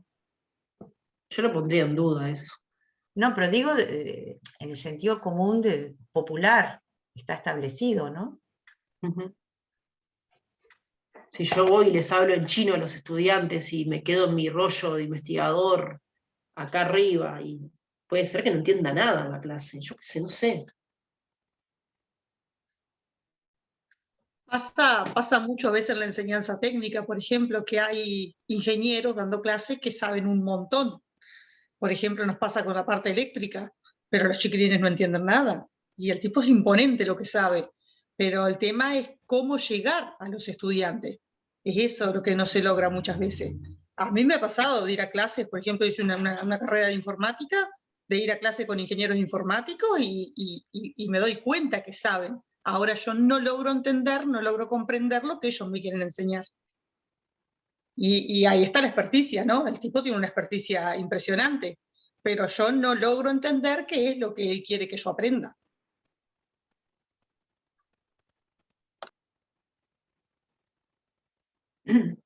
Está bueno ese ejemplo, ¿no? Como no es blanco o negro. Sí, Carolina. Yo, leyendo el texto, creo que igual Lidwin, en cierto sentido, también critica esa posición, porque en la página 102 creo Claro. que es, hay un pedazo, 103, que dice, se intenta construir un puente entre la comprensión experta del docente y la comprensión inicial del estudiante. Dice, los docentes previamente tuvieron que profundizar, comprender y ponderar las ideas clave, los hechos, los conceptos y las interpretaciones de su disciplina. Y en otro pedacito dice como que bueno, que además de, o sea, que no es una relación directamente proporcional el caudal de conocimientos que tenga el docente con lo que va a aprender el alumno. Como que hay que darle además, ella lo que trae como llave quizás es un tiempo para pensar. Dice, en un momento dice, favorecer la persistencia en actividades que inviten a procesos del pensar. Y bueno, creo que en ese sentido ella también de alguna manera critica eso, o por lo menos lo pone ahí en tensión. Y eso, por ejemplo, me hace acordar a cuando lo que decía la compañera, ¿no? Que pasa en casi todas las disciplinas, pasa, ¿no? Se ve mucho en los procesos de enseñanza media, se vio mucho cuando, por ejemplo, bueno, había necesidades de docentes de matemáticas y bueno, traían, aceptaban profesionales que pudieran dar clases y bueno, ahora eso creo que se está trabajando un poco para que no sea tan así, o sea, se le exige de repente algunos años de formación docente, pero bueno, por mucho tiempo no, por ejemplo. Está bueno eso que traes, Carolina, me parece que son puntas, ¿no? O sea, ella insiste, evidentemente si hay algo que esa cita que vos traes, que ella insiste es en eso, en el puente entre el experto y el estudiante, ¿no? Y en tejer esos puentes.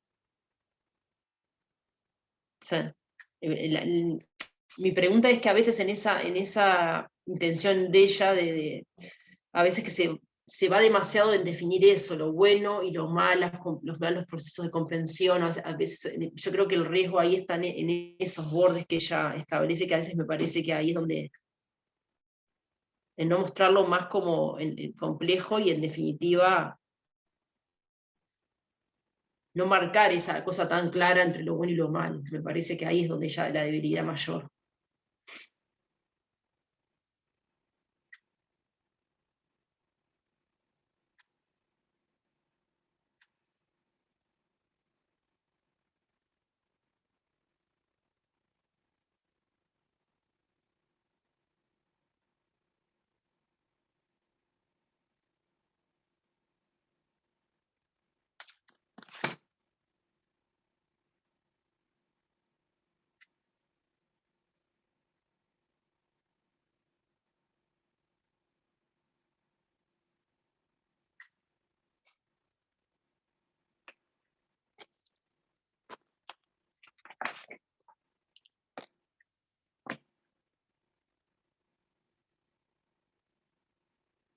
Acá está hablando también por ahí la página 103, 104, que va a los niveles de conocimiento de Perkins, que lo cita nuevamente, esta idea de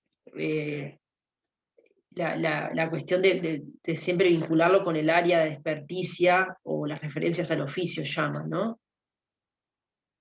Dice otra dimensión de análisis de considerar interés por sus derivaciones didácticas ha sido la referencia al oficio. Cuánto el docente cuando habla refiere a su campo de experticia, a su oficio cotidiano, ¿no? A su parte más profesional, también en algún sentido, si es más profesional el campo que está hablando. Problemas que se refieren a problemas y prácticas propios de su campo profesional, cuánto trae de ejemplos, ¿no? Cuánto utiliza también este recurso de los ejemplos, de aterrizar lo que está diciendo en forma clara para que los estudiantes vayan entendiendo, ¿no?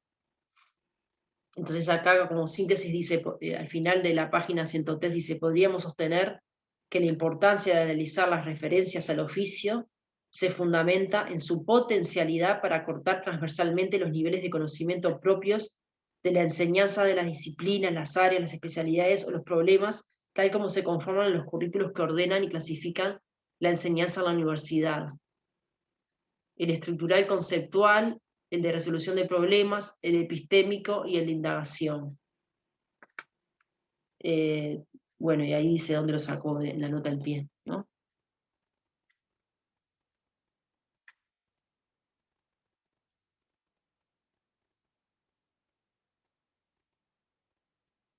No sé, me parece que está tratando de mezclar o comparar las referencias al oficio por un lado y estas otras más niveles de conocimiento y las referencias más disciplinares por el otro, ¿no? Y cómo ambas para ellas son necesarias.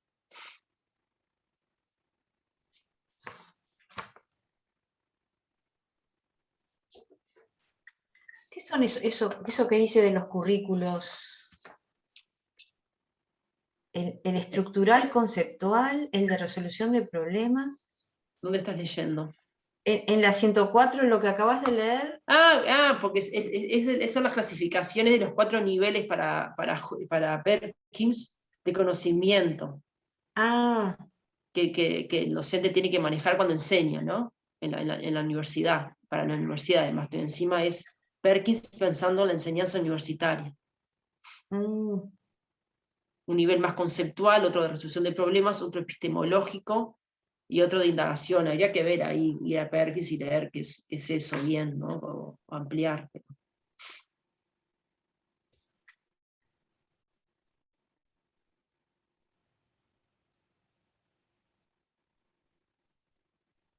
O sea, está ahí el juego, está poniendo el juego, me parece, ahí entre lo que es el campo disciplinar, el académico, de investigación, de un campo determinado, cruzado con lo que es la referencia al oficio, que es el campo más profesional, y en esa tensión que el docente se tiene que mover en la enseñanza, en la universidad, ¿no? Y bueno, y la importancia de que pueda dar ejemplos de la propia práctica del oficio en que está metido, que tenga esa experticia para poder jugar con las dos cosas.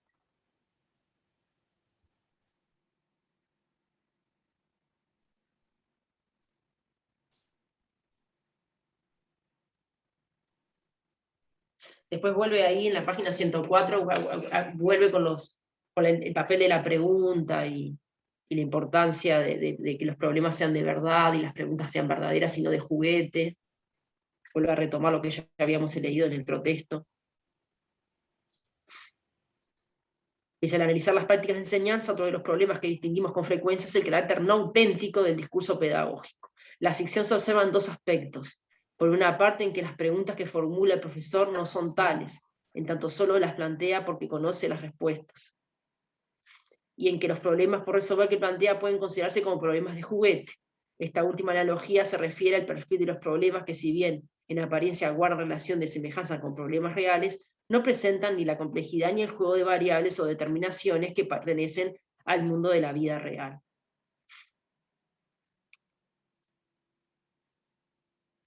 No sé, como que ahí me parece que está trabajando eso de que el docente pueda realmente hacerse preguntas de verdad y problemas que se los plantee realmente, y no, que ya lo habíamos trabajado eso.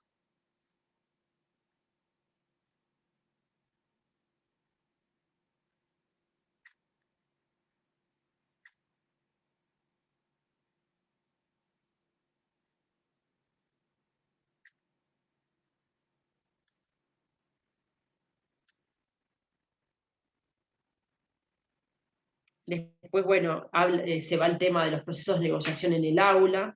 En la página 105 vuelve a tomar todo el tema de la comunicación y los circuitos de la comunicación en el aula y cómo es. Entonces ahí hay clasificaciones de distintos sociolingüistas, ¿no? Si la comunicación es siempre centrada del docente hacia el alumno, del alumno vuelve al docente, del docente vuelve al alumno, o sea, o hay una cuestión más circular, o hay, bueno, y cómo eso, el tipo de comunicación, también puede generar las relaciones de poder, puede hacer análisis sobre, bueno, si favorecen o no, como ella dice, los procesos de comprensión, cuándo se negocian o no los significados en esa comunicación en el aula.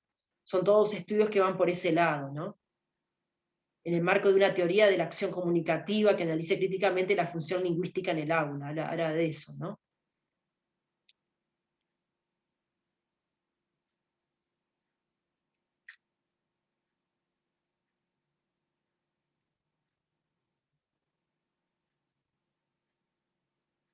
La cuestión de la importancia de la suspensión de sus conocimientos para poder entender lo que plantea el alumno, todo eso que ya ha trabajado. La página 105 va por ese lado.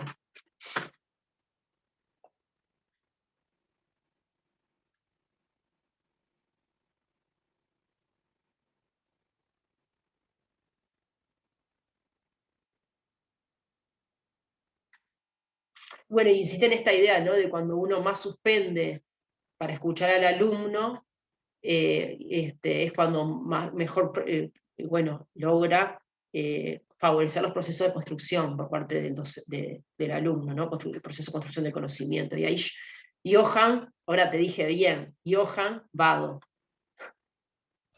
Ahora sí, ahí va impecable. No, iba un poco, digamos, reflexionando de las cosas que se iban planteando en clase, y me parece que en general, al menos de mi punto de vista, ¿no? Uno se encuentra con el buen docente cuando me parece que genera un cierto interés, ¿no? Que despierta ese interés en el alumno en conocer, sobre todo en materias que por ahí sabe que el alumno no está muy interesado, que por ahí no le tiene tanto, digamos, interés o no le apasiona. Pero me parece que uno se encuentra el buen ahigado docente, me parece en general, cuando dice voy a hacer cursar tal cosa y no tengo tanto interés, sin embargo se encuentra con un docente que lo motiva, no le genera ese interés en querer conocer sobre la materia.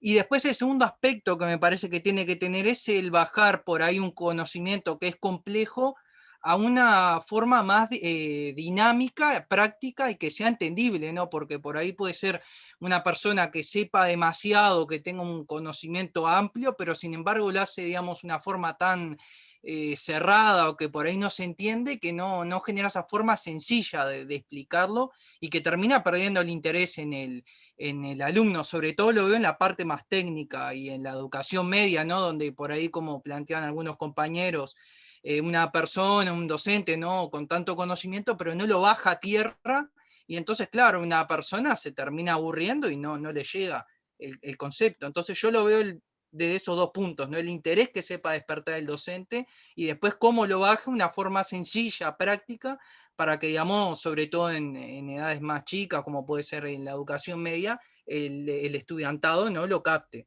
Me parece que iba una reflexión por ahí, más o menos. Gracias. Bien, Johan. No sé, yo me pregunto también, no sé si esto del interés, si es homogéneo, si hay, ¿no? Si no hay múltiples docentes y múltiples estudiantes, entonces esos estudiantes hay una variedad, de gente que se reinteresa por el tema y otra gente que, bueno, que no se interesa y frente a un mismo docente uno se recontraengancha y otro no. Entonces ahí la diversidad. Tengo un segundito y ya vengo. ¿Está? Discúlpenme.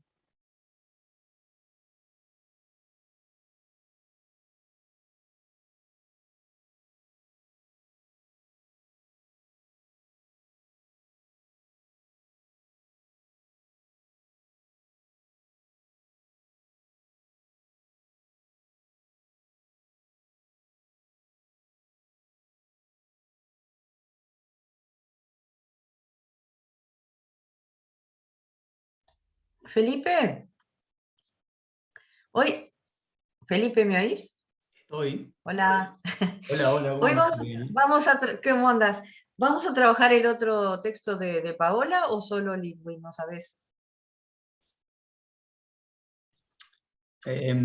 No sé, le podemos preguntar a Pau cómo vienes pensando la Estaba clase. aprovechando el hueco.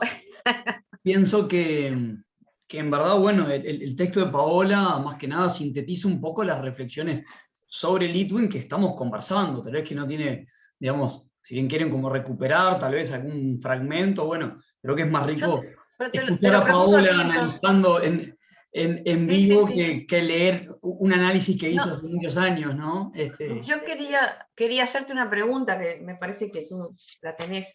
Esto de la materialidad me complica. ¿Podrás explicar un poquito? ¿Qué es esto de la materialidad? ¿O te mato?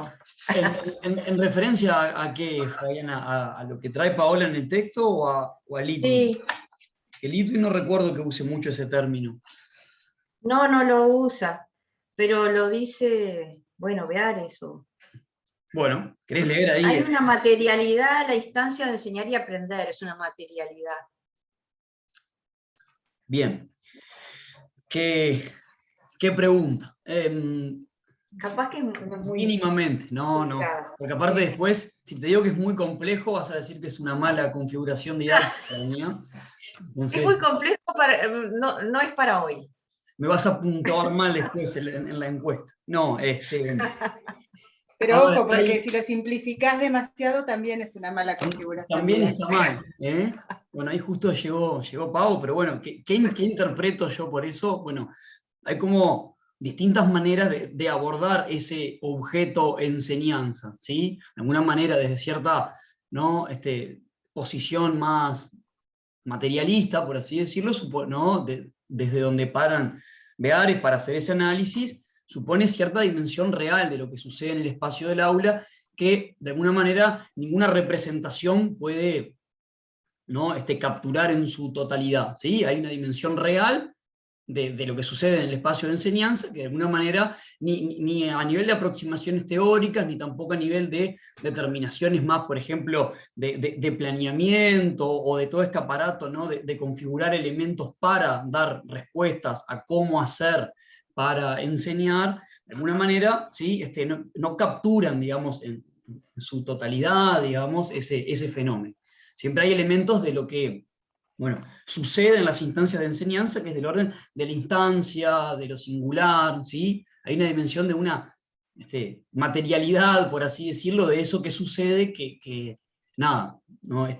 Escapa un poco, digamos, a las distintas formas del orden del lenguaje de poder representar, dar un sentido, ¿sí? Construir cierta forma de comprender esas, ¿no? Esas instancias. Bueno, creo que viene un Sería poco por ahí. no representable, la materialidad no, se opone un poco a la representación, digamos.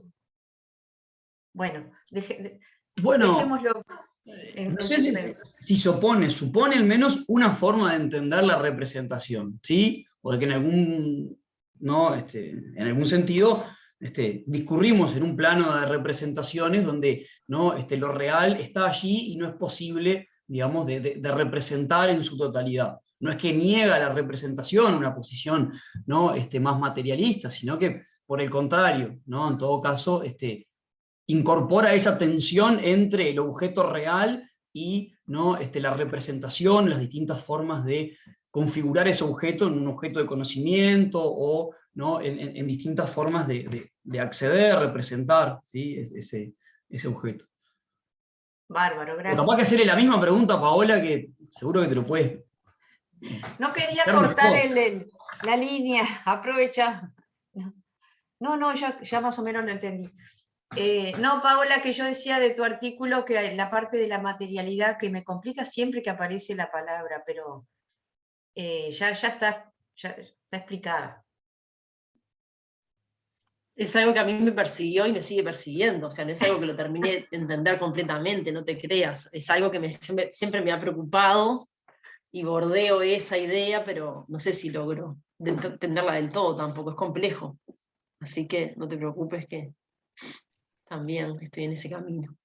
No sé, me quedé pensando también con la intervención de Johan y estas cuestiones como que me parece que estamos trayendo y desde el psicoanálisis, cómo tensar o cuestionar o ponerlos en tensión estos planteos, me parece que sí, que hay cosas como que afirma con demasiada certeza Lidwin en algún sentido, que por lo menos lo pondríamos más en cuestión, algunas cuestiones que ella afirma con tanta ímpetu, ¿no? Cuando dice, por ejemplo, cuanto más sabe de un tema, las posibilidades de negociación son mayores. Capaz que sí, capaz que no, porque con el ejemplo que traía hoy la compañera, ahí donde está ahora se me perdió, no la estoy viendo. Yael. Yael, ¿dónde está ahora? ¿Se fue? Ah, no, ahí está ahora Yael, disculpa, está silenciada. No sé si era tan claro, ¿no? Estos técnicos de la UTU que sabían muchísimo, pero a su vez, bueno, era difícil entenderlos, y entonces no sé si cuando un docente más sabe, tiene mayores posibilidades de negociación, algunos capaz que sí, otros capaz que no, yo qué sé, no sé si eso es tan blanco o negro. Yael, se te silenció el micrófono, no te estamos escuchando, creo que querías hablar. No, que tengo que apagar de rato porque escucho cortado, pero sí, yo lo veo en eso, pero me ha pasado en varios ámbitos de que vas y son gente que sabe muchísimo, porque aparte notás en el nivel técnico, pero no la parte Y yo siempre tengo cuidado con eso cuando explico, me pongo en ese lugar, ¿no? Cuando tengo mis alumnos a veces son cosas, yo que sé, cosas muy modernas, como por ejemplo en la industria automotriz ahora existe algo que se llama multiplexado, que es toda la parte electrónica y eso, y trato de ver desde qué punto se puede llegar para que el otro entienda y no estés hablando de algo, wow, maravilloso, pero que no tienen ni idea de qué estás hablando.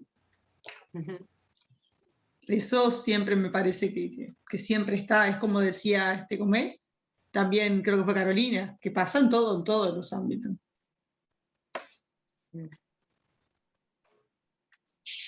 Ahí nomás mínimo una reflexión que también me evoco un poco desde ayer que volví a leer el texto y hoy un poco con la clase ahí pensando. Creo que, digamos, más allá de no desplazar la interpretación de Litwin del contexto de una investigación sobre la enseñanza universitaria, ¿sí? Donde creo que también, ¿no? Como esta tensión no solo entre el grado de experticia más disciplinar o de investigación y, ¿no?, cierta proximidad con el campo más profesional o con el oficio, ¿no?, sino también un poco este lema, no sé si un lema, pero por lo menos una construcción sólida a nivel de la enseñanza universitaria, de que los grados más altos por su nivel de experticia son de por sí buenos docentes, ¿no?, como esa correspondencia.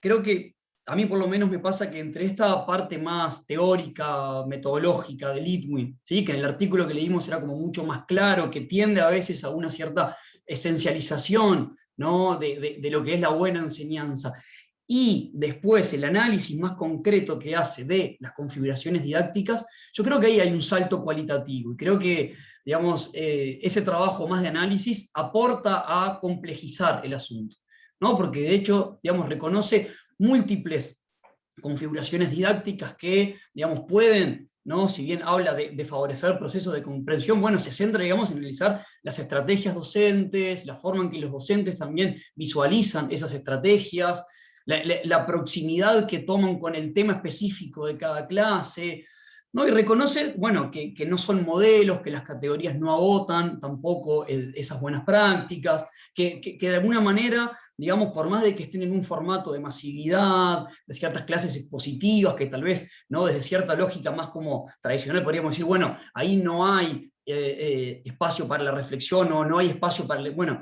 no da cuenta cómo ciertas configuraciones, bueno, ¿no?, generan ciertas constantes que favorecen más los procesos de interacción, que, bueno, ¿no?, generan ciertas cuestiones que podemos asociar a modelos de buena enseñanza. Al mismo tiempo también se pregunta cuántos de esos modelos se pueden sostener, digamos, por ejemplo, a lo largo de todo un curso, o, bueno, reconoce muy buenas prácticas tipo de enseñanza, pero, bueno, asociados a instancias muy particulares, que no se aplican a todo un curso o a otras áreas del conocimiento. Bueno, no sé, yo por lo menos me queda pensando, sí, ahí como en ese juego entre más el marco teórico y la forma en que después despliega, ¿no?, esa investigación, también no hay un corrimiento de esa esencialización de las buenas prácticas de enseñanza. Nada, eso, me quedaba un poco pensando en eso.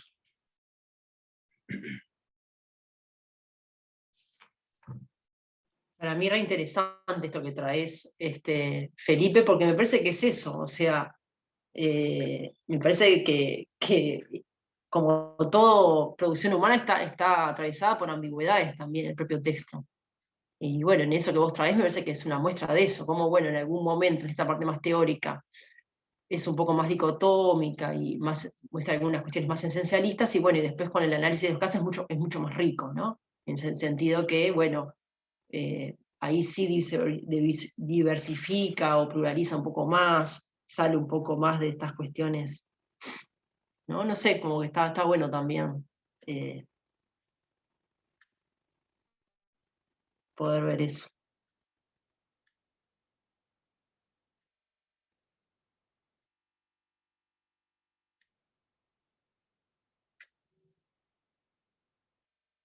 Hay una parte que, allá en la página 127, bueno, un pequeño salto. No importa, está bien, ya estamos cerrando además. Que habla de narrativas metaanalíticas. Y como, bueno, lo resumo un poco, como que hay muchas clases en que se usan las narrativas y que son como muy interesantes o muy atractivas. Me quedé pensando un poco con lo que dijo Johan del interés, porque me hizo acordar muchísimo a los estudiantes de magisterio, están muy, muy preocupados por despertar el interés. Y acá la crítica de Litwin, para mí es una crítica, en la página 128, cuando empieza el párrafo que dice, luego de 2 años de trabajo, en 1991, está hablando de las narrativas, ¿no?, que son muy atractivas, que atrapan, que son problematizadoras, bueno. Y dice, luego de 2 años de trabajo en 1991, consideramos que, si bien estas propuestas eran valiosas en tanto permitían a los alumnos reconstruir el conocimiento en lo que respecta a las teorías de aprendizaje, eran limitadas, dado que si se pretendía enseñar didáctica, quedaban sin analogar otras dimensiones de la enseñanza. bueno, se justificaba éticamente, bueno, sigo. De todas maneras, en su momento, las justificamos éticamente, en tanto habían nacido de la preocupación por rescatar la capacidad de reflexión respecto de su fundamentación cognitiva. No sé si lo interpreté bien, pero algo así como que el trabajo era muy potente porque se reflexionaba, ¿no? Había interés, todo lo demás, pero la parte epistémica, yo lo entendía así, se quedaba disminuida. Y eso es un poco lo que pasa cuando uno se preocupa tanto por despertar el interés, porque la clase sea atractiva, por traer problemas. Pero claro, y hasta terminás haciendo todo lo contrario, en definitiva, porque, claro, en términos de Lidwin, y ahí seguro con Beares también algunas cuestiones que él dice, ¿no? En definitiva, dejarse de pensar en atraer, cuando suspendés eso, suspendés esa idea de la motivación, del interés, y centrate vos en motivarte en relación con el saber. Y ahí, por añaduría, va a venir todo lo otro. No sé, esa es una de las cuestiones que desde el psicoanálisis se trabaja, ¿no? En esa cuestión con el saber, bueno, ahí es donde se engarza la pregunta, la falta, desde ahí, que sería la transferencia en definitiva, que uno inconscientemente, estoy a nivel inconsciente, y ahí es donde está ese enganche en relación a la falta de saber del docente, que lo engancha con el alumno también, ¿no? Sería ese lugar de entender y salirse del lugar de la motivación y del interés que viene por otra psicología, y que no es lo que pone en el centro esta perspectiva psicoanalítica, y en definitiva en algún aspecto en Lidwin también eso está, porque pone en el centro, bueno, el docente que es experto, que tiene una relación de investigación con el conocimiento, etcétera, que pone el acento siempre ahí. Yo disculpen, pero quisiera pedirles, porque está Marta Rodríguez, que no pudo estar la vez pasada para ver lo del parcial, y bueno, que quisiera estar, Felipe se tiene que ir a las 10 en punto, y quisiera estar con Felipe, con Marta y con Nicolás, quedar un ratito para poder conversar de su parcial. Si son tan amables, les intentaría dejar de grabar ahora y suspender ahora la clase para que nos queden unos minutitos para hablar con ellos. Bueno, impecable. gracias.